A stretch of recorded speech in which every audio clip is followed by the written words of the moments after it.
With आनंद। आज के episode में हम एक सीरीज की शुरुआत करने जा रहे हैं, आओ ज्योतिष सीखते हैं। तो देर किस बात की, चलो वीडियो शुरू करते हैं। जब बात ज्योतिष की आती है तो सबसे पहले हमें जिस चीज की जरूरत पड़ती है वो होती है कुंडली।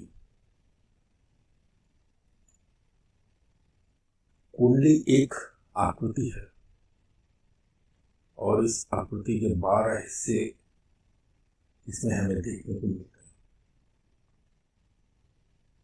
इन 12 हिस्सों को, 12 खानों को हम घर कहते हैं। जैसे पहला घर, ये दूसरा घर, ये तीसरा घर, ये चौथा घर, 5वां, 6वां, 7वां, 8वां, 9वां, 10वां, 11वां और 12वां। इन्हें हम भाव भी कह सकते हैं। पहला भाव, दूसरा भाव, तीसरा भाव, चौथा भाव।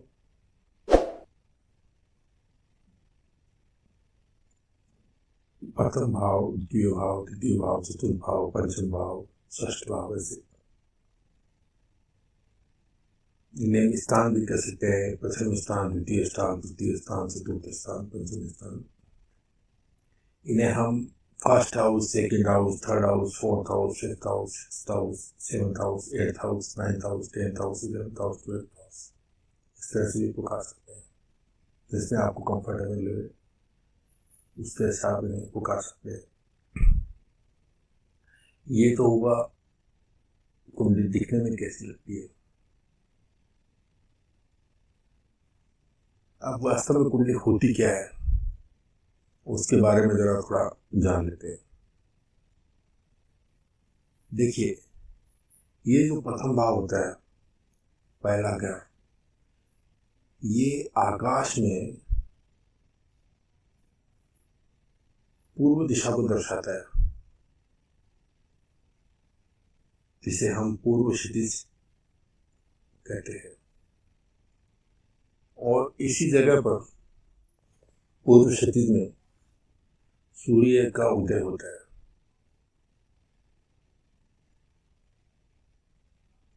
अब सही मानों में कुंडली होती क्या है इसे समझते हैं।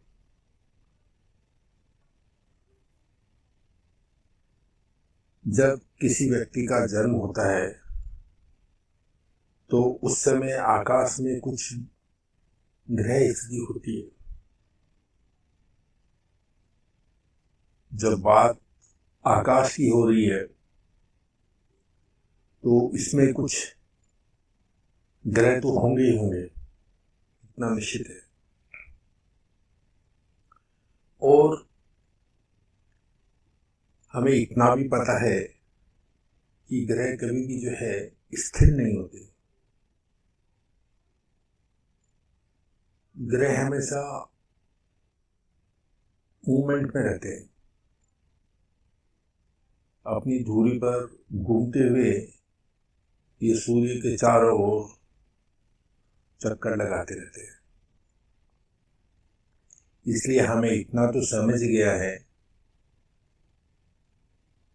कि कोई भी ग्रह अपनी जगह पे फिक्स नहीं होता है, वो मूवमेंट करता ही रहता है। अब हमें कुंडली में ये समझना हो कि फला ग्रह जो है कि लोकेशन क्या है, तो हम इस आकृति से समझ सकते हैं। जैसे मैंने आपको बताया कि ये पहला घर है और ये पूर्व दिशा को प्रदर्शित करता है। अब जैसे उदाहरण के लिए हम समझ लेते हैं कि ये ग्रह है बृहस्पति, जो इस पहले घर के अंदर बैठा हुआ दिख रहा है।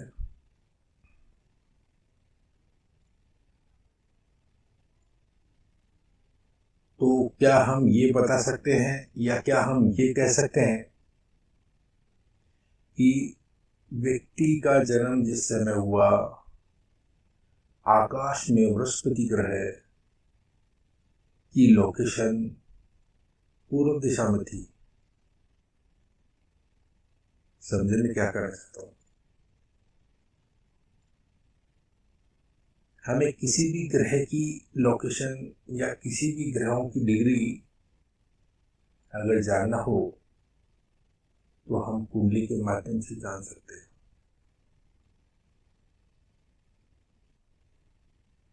अब ठीक इसी तरह से आकाश में राशियां भी उदित रहती है। अब जैसे ये प्रथम भाव है, ये यहाँ पर सूर्य का उदय होता है, इसलिए सूर्योदय के समय जो राशि यहाँ पर होंगी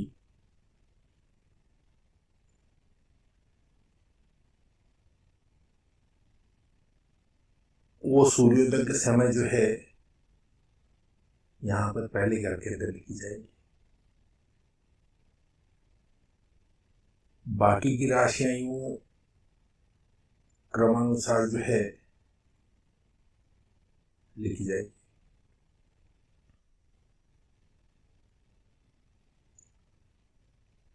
अब जो है हमें ये देखना हो कि कुंडली में जो है कौन से भाव में कौन सी राशि उदित है,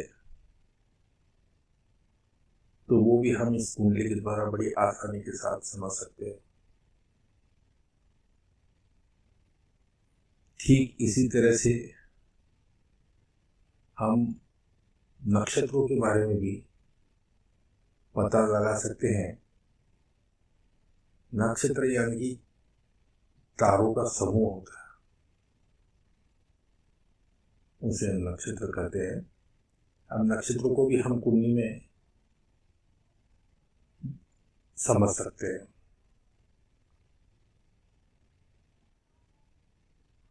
अभी कुंडली के जो है 12 भाव हो गए। ये 12 भाव जो है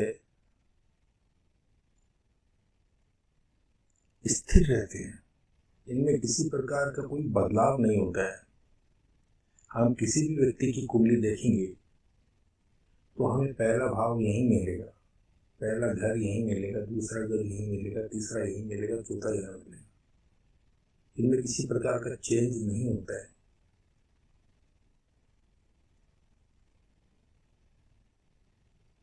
अब हम एक उदाहरण के द्वारा जो है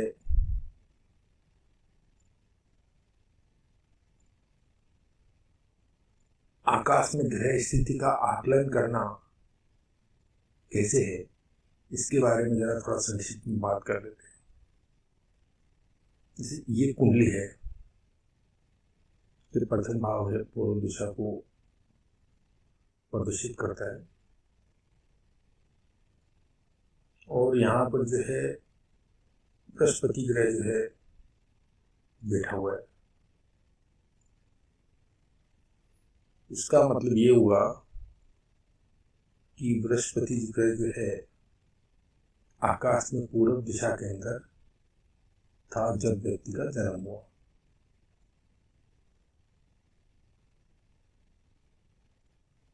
अब हम पहले ही दिन से किसी भी चीज को इंटरप्रेट करना की कोशिश करते हैं।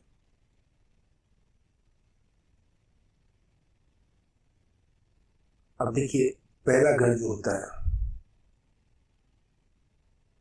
इसके सैकड़ों गुण धर्म होते हैं या हजारों गुण धर्म होते हैं। हम यहाँ पर उदाहरण के लिए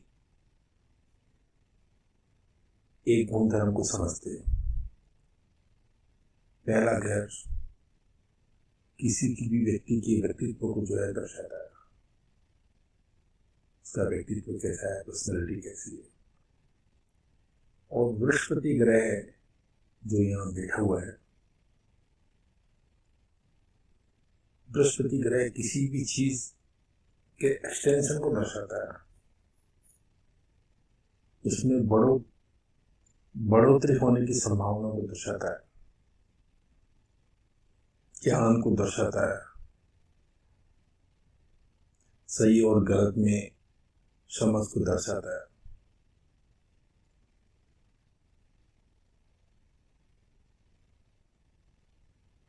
तो क्या मैं आपसे ये जान सकता हूं कि पहले घर में बृहस्पति बैठने का मतलब क्या हुआ?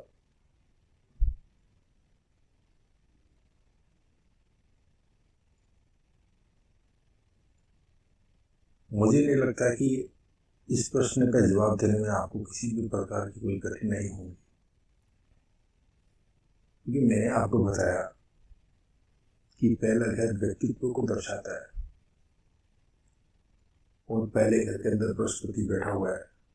बृहस्पति ग्रह ज्ञान को दर्शाता है, दूरदर्शिता को दर्शाता है और किसी भी चीज में वृद्धि को दर्शाता है और सही और गलत में समझ रखने वाले व्यक्तित्व को दर्शाता है। तो क्या हम इसे ऐसे कह सकते हैं कि व्यक्ति बड़ा ज्ञानी होगा,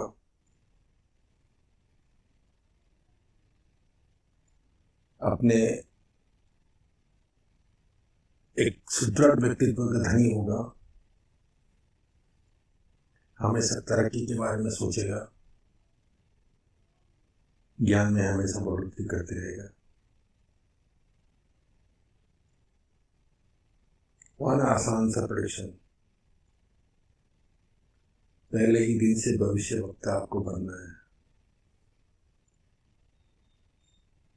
और आप बनेंगे भी।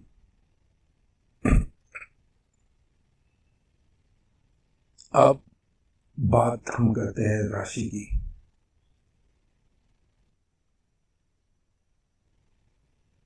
देखिए, कुंडली में जो है राशियां जो है इन्हीं 12 खानों के अंदर हमें देखने को मिलती है।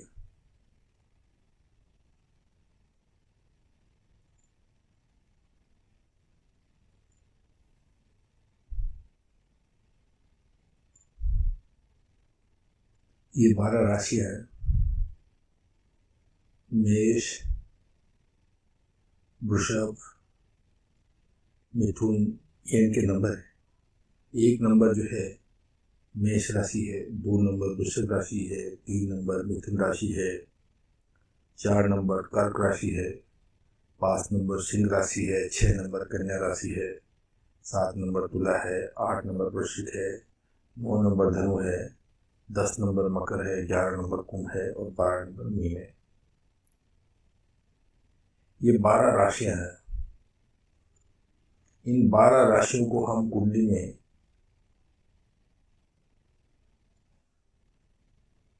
देख सकते हैं। ये जो 1 नंबर लिखा हुआ है, इसका मतलब ये हुआ कि प्रथम हाउस में मेष राशि उदित है। ये सेकंड हाउस में 2 नंबर लिखा हुआ है, 2 नंबर यानी कि वृषभ राशि यहाँ उदित है। अब ये जो है तीसरा घर है, थर्ड हाउस है, इसके अंदर जो 3 नंबर लिखा हुआ है, 3 नंबर का मतलब यहाँ पर जो है ये मिथुन राशि है, ये उदित है। अब ये चौथा घर है, ये 4 नंबर यहाँ लिखा हुआ है, इसका जो है स्थान से कोई मतलब नहीं है। ये जो नंबर है वो राशि को प्रदर्शित करता है। तो 4 नंबर है, 4 नंबर यानी कि चौथे घर के अंदर ये चौथा घर है, ये चौथे घर के अंदर कर्क राशि जो है उदित है। ये ठीक इस प्रकार जो है 5वें घर के अंदर सिंह राशि, 6ठे घर के अंदर ये 6 नंबर है, कन्या राशि है। इस प्रकार जो है ये राशियां जो है देखने का तरीका होता है। अब राशियां जो है ये जरूरी नहीं कि फर्स्ट हाउस में जो है ये मेष राशि ही होंगी। ये फर्स्ट हाउस में जो है मेष, वृषभ, मिथुन, कर्क ये से लेकर जो है मीन तक, ये जो 12 राशियां होती है, इनमें से कोई भी राशि यहाँ पर जो है हो सकती है। वो कैसे? देखिए, ये प्रथम हाउस है, ये पूर्व दिशा को दर्शाता है, इसे पूर्व क्षितिज कहते हैं। और यहाँ पर जो है सूर्य का उदय होता है। तो सूर्य का उदय होगा तो सूर्योदय के समय जो राशि होंगी वो यहाँ पर जो है प्रथम हाउस के अंदर लिखी जाएंगी। और बाकी की राशियां क्रमानुसार जो है ये गाड़ी की दिशा में यूं लिखी जाएंगी। अब यहाँ पे मेष राशि है, इसलिए यहाँ पे वृषभ आ गई, यहाँ मिथुन आ गई, यहाँ कर्क आ गई, सिंह आ गई, कन्या आ गई, इस प्रकार समझो। यहाँ पर जो है कर्क राशि जो उदित होती है तो यहाँ पर सिंह राशि आएगी, यहाँ कन्या आएगी, यहाँ तुला आएगी, यहाँ वृश्चिक आएगी, यहाँ धनु आएगी, मकर आएगी। राशियों का क्रम इस प्रकार बदल जाएगा। अब ये राशियों का क्रम क्यों बदलता है, इसे समझ लेते हैं। यहाँ पर सूर्य का उदय होता है, ये आकाश में पूर्व दिशा को दर्शाता है। अब जैसे जैसे सूर्य जो है आगे बढ़ता चले जाता है, जैसे जैसे दिन का समय निकलता चला जाता है, सूर्य जो है पहले यहाँ मीन राशि ये 12वें घर के अंदर आएगा, फिर 11वें घर के अंदर, और ये फिर 10वें घर के अंदर। इस प्रकार से सूर्य जो है आगे बढ़ता चला जाएगा। अब सूर्य आगे बढ़ेगा तो जो मेष राशि समझो अभी यहाँ पर ऐसे हुए, दोपहर के समय सूर्य जो है यहाँ मकर राशि में आ जाएगा 10वें घर के अंदर। तो ये जो मेष राशि पहले फर्स्ट हाउस में थी, वो मेष राशि अब 10वें घर के अंदर आ गई, क्योंकि सूर्योदय के समय जो राशि उदित थी वो सूर्य के साथ साथ जो है आगे बढ़ती चली जाती है। तो ये मेष राशि जब यहाँ पे आ जाएगी तो जाहिर सी बात है कि यहाँ पर जो है जो राशि है, अब समझो किसी का दोपहर के समय किसी का जन्म हुआ है, तो यहाँ पर जो है सूर्य अगर यहाँ पे आ गया तो यहाँ पर मेष की जगह एक कर्क राशि आ जाएगी, क्योंकि सूर्य कितने घर आगे बढ़ा है, 1 2 3 4, 1 2 1 2 3 4। तो 4 घर यहाँ से अगर 4 घर गिनेंगे 1 2 3 4, ये जो कर्क राशि है वो दोपहर के समय यहाँ आ जाएगी। दोपहर के समय किसी का जन्म हुआ हो तो फिर यहाँ पे आपको जो है कर्क राशि पूर्व क्षितिज के अंदर उदित देखने को मिलेगी। अब जरा थोड़ा राशि के बारे में जरा थोड़ा समझ लेते हैं। राशियां का प्रेडिक्शन जो है, राशियों के बारे में इस तरह से हमें इंटरप्रेट करना है, एक छोटे से उदाहरण के द्वारा संक्षिप्त में समझ लेते हैं। अब जैसे समझो यहाँ पर जो है, इसलिए उदाहरण में हमने समझा था ये प्रथम हाउस है, फर्स्ट हाउस है, यहाँ बृहस्पति ग्रह जो है बैठा हुआ है। अब यहाँ फर्स्ट हाउस के अंदर समझो दोपहर के समय किसी का जन्म हुआ है और यहाँ पर जो है कर्क राशि उदित हो गई है,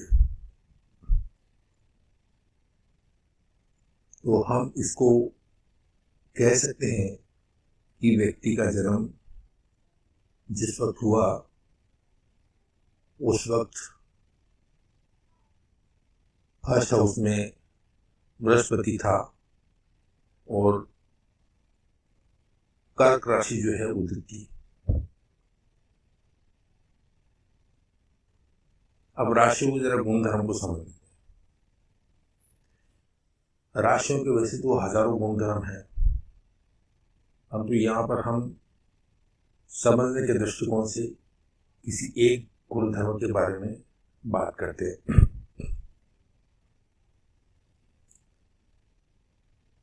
कर्क राशि यानी कि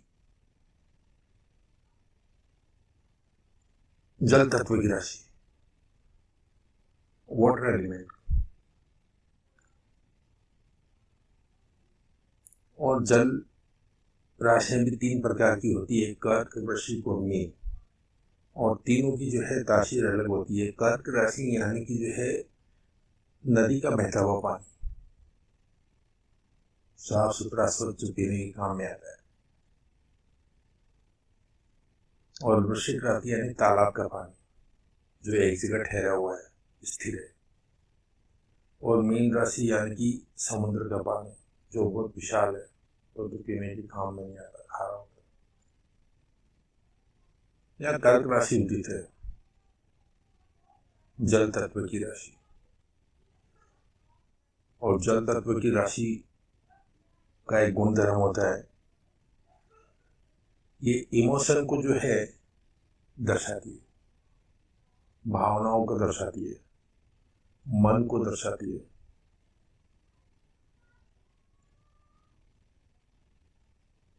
और यहाँ पर कर्क राशि उदित है प्रथम हाउस में, फर्स्ट हाउस में, और यहाँ बृहस्पति ग्रह बैठा हुआ है। अब हमने जो है प्रथम फर्स्ट हाउस के भी जो है गुणधर्म को समझा है, बृहस्पति के भी गुणधर्म को समझा है, और हमने कर्क राशि के गुणधर्म को भी समझा है। क्या मैं आपसे ये जान सकता हूं कि इस व्यक्ति का व्यक्तित्व कैसा होगा?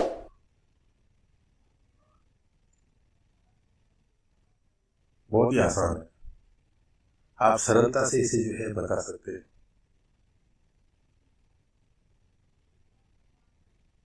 इसे बताने के लिए आपको किसी बहुत बड़े ज्योतिषी होने की जरूरत नहीं है। मैंने आपको जितना भी समझाया है अभी तक, उसके हिसाब से इसको बड़ी आसानी से इंटरप्रेट किया जा सकता है। कैसे आप समझते हैं? फर्स्ट हाउस व्यक्तित्व, बृहस्पति ग्रह विशाल, बड़ा, ज्ञानी, सही और गलत में समझ रखने वाला व्यक्ति, विद्वान। और कर्क राशि वाटर एलिमेंट, जल तत्व, ममत्व, भावना प्रधानता, स्वच्छ जल, बहता हुआ पानी।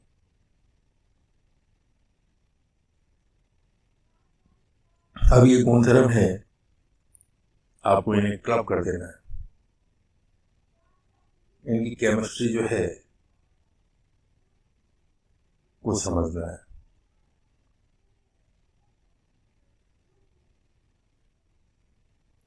व्यक्ति का व्यक्तित्व कैसा होगा?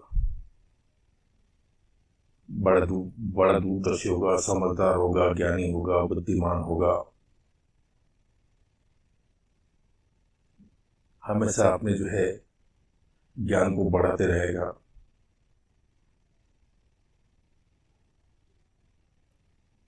यहाँ पर कर्क राशि यानी कर्क राशियां बोलते वातावरण को प्रदर्शित करती है।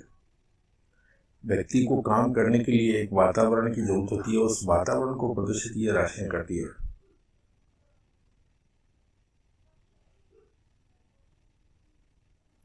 कर्क राशि यानी कि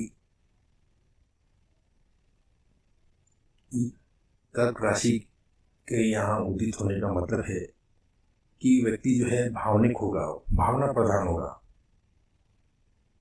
परंतु किसी भी बात को लेकर नहीं बैठेगा, वो लेट गो करेगा। जिस तरह से नदी का पानी का बहाव होता है, वो एक जगह स्थिर नहीं थी, बढ़ती रहती है, आगे बढ़ती रहती है।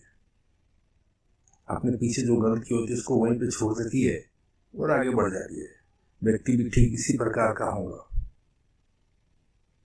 किसी चीज को लेके नहीं बैठेगा, लेट गो करेगा, अंदर ममत्व होगा, थोड़ा सॉफ्ट हार्टेड होगा।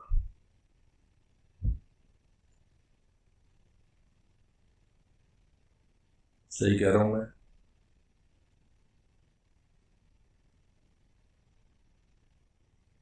अगर ये सही है, आप इसे जो है रिलेट कर पा रहे हैं, तो ये मेरे लिए बड़ी खुशी की बात होगी, क्योंकि मेरा उद्देश्य ही जो है आपको सीधे सरल शब्दों में जो है समझाना है।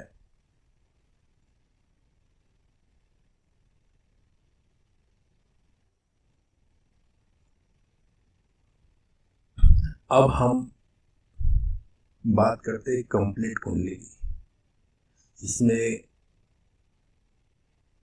ग्रह भी है, राशियां भी है, घर भी है।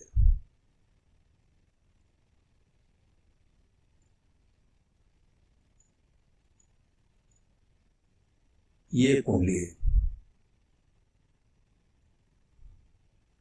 इसमें फर्स्ट हाउस में सूर्य बैठा हुआ है और मेष राशि होती है। इसको हम कहेंगे कि फर्स्ट हाउस में मेष राशि का जो है सूर्य बैठा हुआ है, इसको हम लगन भी कहते हैं। मेष लगन का सूर्य है, इसको हम इस तरह से भी कह सकते हैं। यहाँ पर देखो, ये दो ग्रह बैठे हुए हैं, केतु और बुध। तो हम कह सकते हैं कि वृषभ राशि में दूसरे घर के अंदर वृषभ राशि है और यहाँ केतु और बुध ग्रह बैठे हुए हैं। ये थर्ड हाउस है, थर्ड हाउस में जो है मिथुन राशि उदित है और ये मिथुन का शुक्र यहाँ बैठा हुआ है। ये फोर्थ हाउस में जो है कर्क राशि उदित है और यहाँ जो है गुरु ग्रह जो है बैठा हुआ है, बृहस्पति बैठा हुआ है। ये सभी ग्रह यहाँ पर जो है अपने को दिख रहे हैं, सभी राशियां दिख रही है और सभी घर दिख रहे हैं। ये घर हमेशा स्थिर रहते हैं, इनमें किसी प्रकार का कोई बदलाव नहीं होता है। और ये जो नंबर लिखे हुए हैं, ये राशियों को दर्शा रहे हैं। 1 नंबर यानी कि मेष राशि, 2 नंबर यानी कि वृषभ राशि, 3 नंबर है मिथुन राशि, 4 नंबर है कर्क राशि, 5 नंबर है सिंह राशि। ये इस प्रकार ये राशियां इसमें जो है दर्शाई गई हैं। और ये जो है कुंडली का पूरा सा स्ट्रक्चर जो है यहाँ पर अपने को देखने को मिल रहा है। अब हम बात कर लेते हैं ग्रहों की।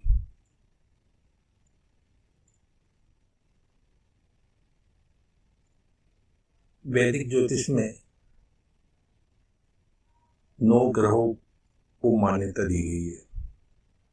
ये 9 ग्रह है सूर्य, चंद्र, मंगल, बुध, गुरु, शुक्र, शनि, राहु और केतु। ये 9 ग्रह जो है वैदिक ज्योतिष में जो है मान्यता प्राप्त है। इन 9 में से एक्चुअली वास्तव में 7 ही ग्रह है जो जिन्हें हम ग्रह कह सकते हैं। ये राहु और केतु ये ग्रहों की श्रेणी में नहीं आते, इनका कोई अस्तित्व नहीं है, परंतु फिर भी इन्हें हम ग्रह मानते हैं, क्योंकि इनका मानव जीवन के ऊपर बहुत गहरा प्रभाव पड़ता है। इसलिए ज्योतिष में इन्हें ग्रह मान लिया गया है। इन्हें ग्रह क्यों माना गया है, और ये राहु केतु क्या है, अब इनके बारे में थोड़ा समझ लेते हैं। हमारी पृथ्वी अंडाकार शेप में है, जैसे ये आकृति है, ये आकृति, ये हमारा इस टाइप का पृथ्वी का कुछ तो शेप है। और ये अपनी धुरी में जो है घूमती हुई सूर्य के चारों ओर चक्कर करती है।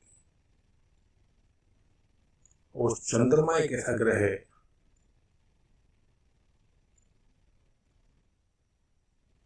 जो पृथ्वी का उपग्रह है, ये पृथ्वी के चारों ओर चक्कर लगाता है।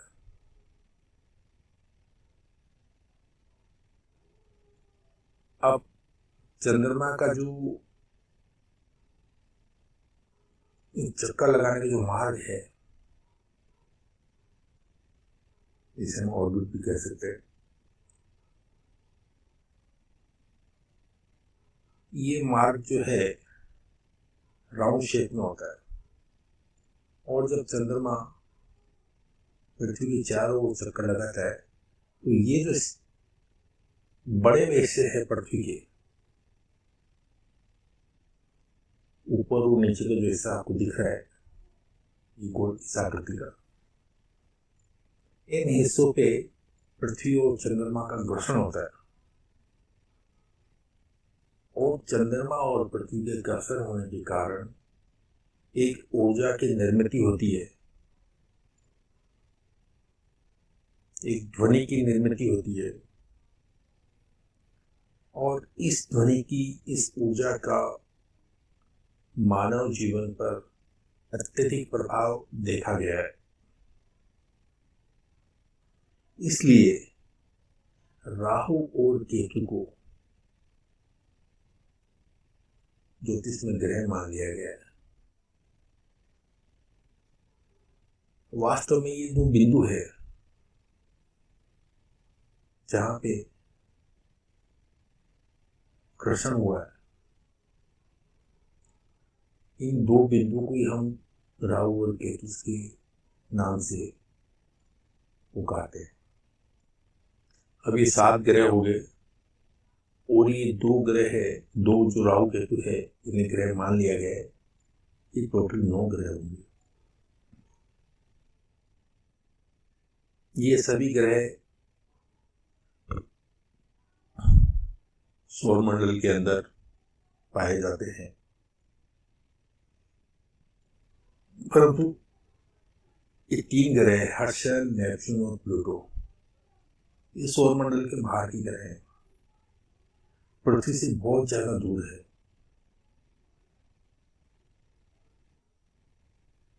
और ज्योतिष में इन ग्रहों को थोड़ी मान्यता कम दी गई है। परंतु इन 3 ग्रहों का भी मानव जीवन के ऊपर प्रभाव पड़ता है। किसी परिस्थिति विशेष में इन ग्रहों से मिलने वाली एनर्जी मानव जीवन में बहुत बड़े बदलाव लेकर आती है। किसी विशेष परिस्थिति में हम इसे बड़ी आसानी से समझ सकते हैं कि इन 3 ग्रहों का प्रभाव कुछ विशेष परिस्थितियों में इन ग्रहों से भी ज्यादा तीव्र पाया गया है। और हम इस कोर्स के आने वाले वीडियोज में प्रैक्टिकल कुंडलियों के द्वारा इसे समझने की कोशिश भी करेंगे, और समय समय पर इनके बारे में हम नई नई जानकारियां साझा करते रहेंगे। तो ये कुल मिला के जो है 9 ग्रह और ये 3 आउटर प्लैनेट, कुल मिला के 12 ग्रह होंगे।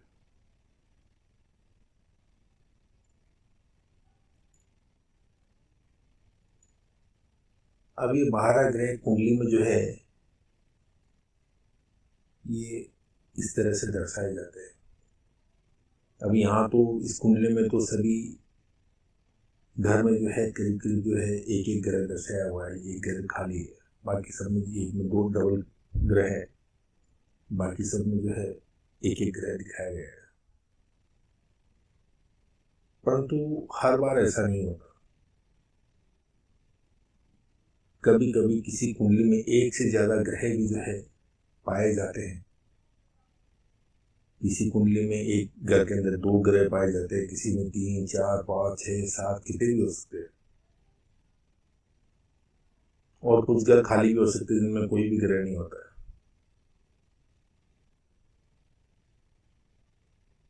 परंतु उन घरों की आधिपत्य भी किसी न किसी घर की किसी न किसी ग्रह के पास में होता ही है, जिसे हम आने वाले वीडियोस में लगातार समझते रहेंगे, सीखते रहेंगे।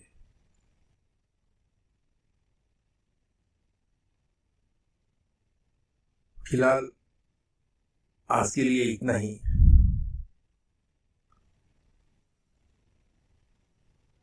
नेक्स्ट एपिसोड में हम सीखेंगे कि ग्रहों की लॉर्डशिप क्या होती है, भावेश क्या होता है, इसको किस तरह से इंटरप्रेट किया जाता है। बहुत ही इम्पोर्टेंट विषय है, इसलिए इसके लिए सेपरेट वीडियो हम लेकर आएंगे।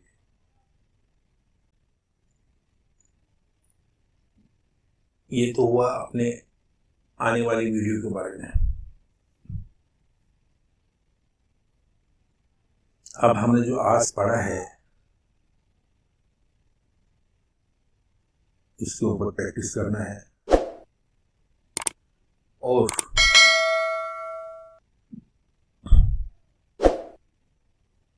जब नया विषय हम लेकर आएंगे, नया विषय सीखने से पहले अपना माइंडसेट क्लियर होना है, चीजों को सरल रखना है, सीधा रखना है।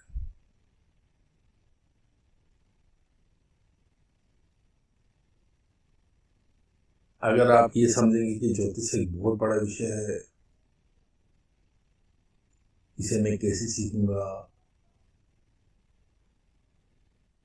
या ये तो बहुत ही मुश्किल काम है, इस तरह का विचार रखेंगे तो आपको सीखने में थोड़ी परेशानी आ सकती है। आपको चीजों को बड़ा सीधा रखना है, सरल रखना है। आज आपके सामने ये मैं पहला वीडियो लेकर आया हूँ, तो आपको बस इतना ही समझना है कि ज्योतिष इतनी है, बस इतनी सी ज्योतिष है, और मुझे इतना ही सीखना है। और जितना भी ये जो आज मुझे बताया गया है, इसे मुझे बहुत अच्छी तरह से प्रैक्टिस करनी है, बहुत मेहनत करनी है। और यही सोच आप हर वीडियो के अंदर जो है आप रखेंगे, हर चैप्टर के अंदर आप रखेंगे, तो धीरे धीरे इसकी आदत हो जाएगी। और कोर्स खत्म होने के बाद आप पाएंगे कि आप किसी भी चीज़ का आसानी से प्रेडिक्शन भी कर पा रहे हैं, और उसका जो है सही तरह से आकलन करके अपने ज्योतिषी ज्ञान को भी जो है बढ़ा रहे हैं। काफी संतुष्ट महसूस करेंगे। पर इसके लिए शर्त एक ही है, चीजों को सरल रखना है, सीधा रखना है, और जो आज की विषय वस्तु है